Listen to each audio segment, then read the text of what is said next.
Hi there, it's Dr. Gianna Reams. So I got a question from someone who had watched one of the videos and was asking about, okay, how did people worship Alexander in antiquity? So first, feel free to leave questions if you have them. And second, don't forget to subscribe to help kind of build the algorithm and all of those mathy things that I don't do. Help get the YouTube channel out there. So this kind of feeds into that video about did Alexander think he was a god? Okay. And in that video, I said no, or at least not in the way that it is often interpreted, misinterpreted today. He was not Greek Jesus, and that we need to keep this in mind. So in there, I explained there are these various levels of divinity in Greek thought, from little divine things all the way up, the daemones, all the way up to Zeus. Okay. Not all gods are the same, right? And insofar as Alexander looking for certainly posthumous worship, it would have been in the realm of the heroes. So that's kind of what he was expecting. And I mentioned that we have found a heroine above Royal Tomb 1 at Vergina. And that may point to a tradition that this is in that video. I point out, Alexander's not the first Macedonian king even to do this, that Philip may have been seeking also heroization after his death. And that heroine may point to it. There is a lot of debate about which of the royal tombs at Vergina, or really of the two, Tomb 1 and Tomb 2, which one is Philip's tomb, if either. And I'm not going to get into that here. But I do want to point to that heroine because it certainly indicates that whoever was in Royal Tomb 1 was being given some sort of extra status. All right. So after he dies, Alexander could, certainly by the end of his lifetime, he could reasonably believe that he was going to receive some kind of cult. And we also discussed in that video, did he really expect divine worship from the Athenians or anybody else back in Greece? How much of that was a political thing? Also, how much of it is bridging gaps between cultural expectations, okay, as well? So all of these are very real questions. That's during his lifetime. Now, what he expected and what occurred after he died are two very different things. And certainly after his death, he was worshipped, did receive cult, and not just little cult, but full-blown cult under the Ptolemies, especially, and under other Hellenistic kings. It was to their advantage to promote this. So they did. Um, But what did worship look like? And I'm also, this segues eventually into worship of the Roman emperor. And with Roman emperors, what we find is sometimes something that might be better described as religious patriotism. That you give a little pinch of incense on the altar to the health of the Roman emperor. It might not be totally unlike putting the picture of the US president in government offices. Okay. Is that an icon? Okay.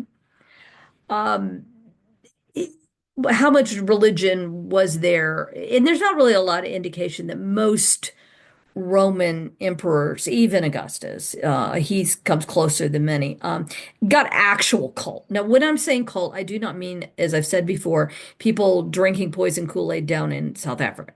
Cult just means the actions you perform. So sacrifices of any sort, prayer, hymns, all of these things are cults. So that's what cultic activity is. Was there cultic activity for Alexander? You bet your sweet patootie there was, and a fair bit of it. And so this was, we're seeing a real hero cult take shape. Okay. Now, what did that look like? Okay. Um, let's flip over and take a look at some images to kind of help ground this. Okay.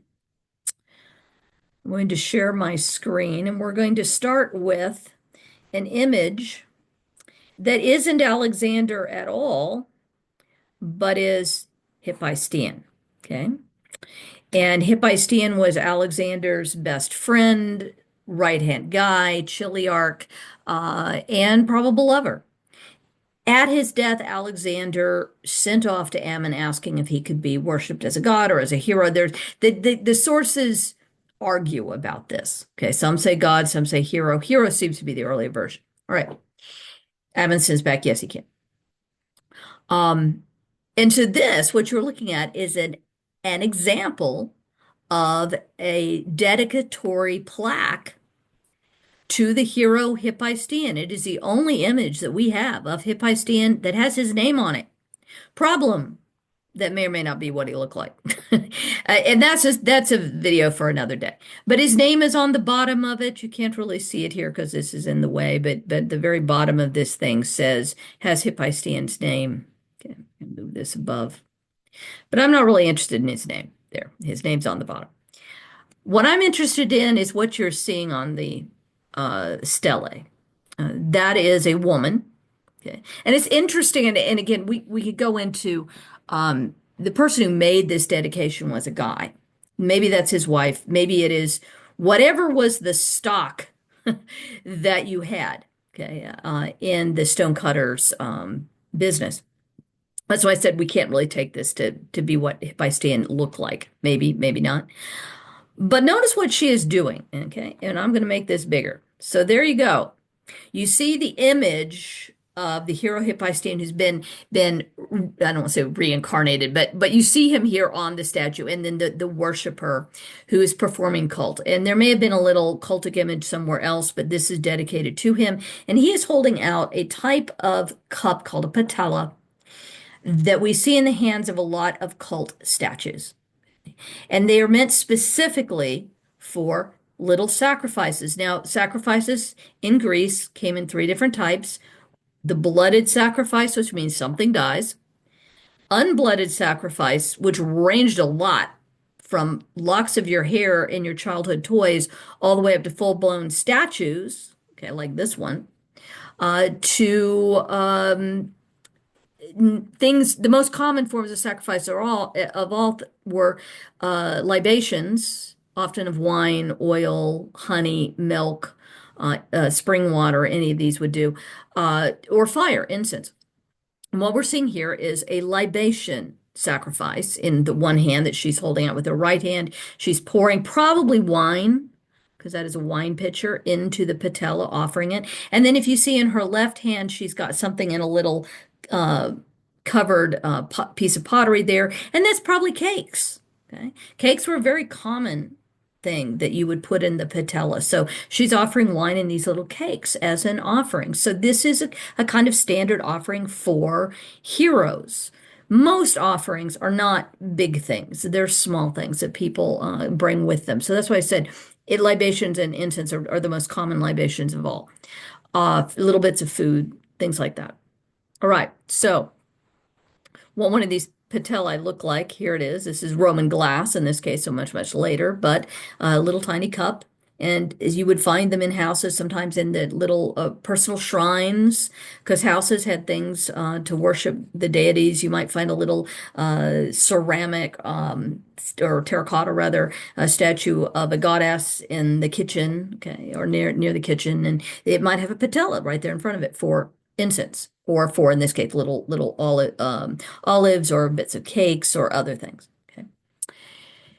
So this is what we were looking at. Now, hero shrines, and here's that heroine from above, Royal Tomb 1 at Vergina. Okay.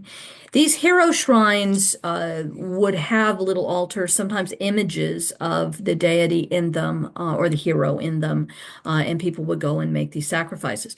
Heroes belong to the earth because they died, they're buried. And so they receive chthonic style sacrifices often. If it's not these little unblooded things, if you're going to kill something, then it's probably going to be something small and dark. Okay, because again, chthonic deities get dark sacrifices, and you offer the whole animal. for these deities. They're greedy. The chthonic deities are greedy. Whenever I say in chthonic and earth deities, do not think, please, hell or the devil. Once more, these do not necessarily have, they're not evil. You might really not want to get their attention because then maybe they will run off with you and bring you down to Hades and you're not ready to die yet. But just like Oronic or sky deities are not necessarily good, chthonic deities are not evil. But heroes would fall into that realm. So you're offering smaller things to heroes. Most heroes are localized.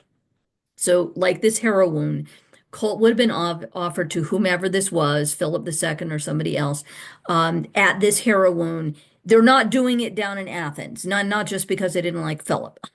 They're not doing it down in Athens because Philip is specific to Macedonia, or again, whomever this hero wound is for. And here's where Alexander kind of slips those bonds. Um, and the Ptolemies can be partially thanked for this. They institute an actual cult for him with a priest and everything else. Okay. So down there, and in fact, the very first priest for Alexander under Ptolemy the First was Ptolemy's brother Menelaus. Okay, so we have his name. First priest of Alexander the First, or for Alexander the Third, or Alexander, the god. And because of this, you do see this kind of shift toward something that looks more like a lesser god, a lesser deity, rather than a demigod or a hero. Okay. So we're seeing that shift. Did Alexander anticipate that in his lifetime? Not necessarily, might have hoped for it, in his fever dreams. But this is where we take this leap that is a little bit different. And we begin to see cult statues. So this is one, it actually comes from Egypt, is a little statuette of Alexander. And many of these hero shrines, and most statues of deities in shrines and even temples are not necessarily big giant things like the Athena from the Parthenon. They're small, if there's anything at all. And some shrines didn't have anything, just the name of the deity. But this would be a sort of cultic statue. And we don't really know what this is per se, but this could very well be a cultic statue to Alexander there in Egypt. So we're seeing this kind of mutation under Alexander into something a little more. And why this occurs is that it works for the Seleucids, for the Ptolemies, even later for the Antipatrids and then the Antigonids, that elevating Alexander is to my advantage as a king, that this is maybe something I want to do. And from this, eventually we get into emperor worship in Rome. So, how would you sacrifice to Alexander? Most often, if you're passing on the street and you see a little cult image with the patella, you just put something in the patella for him. Another thing that became a popular way of worshiping Alexander involved wearing his coins. So I wore tonight my little Alexander earrings. These are not real coins. They are just images made by, in fact, a fellow Macedonian and classicist named Meg. But this, and I've shown this one before, this is real. This is an actual Alexander coin.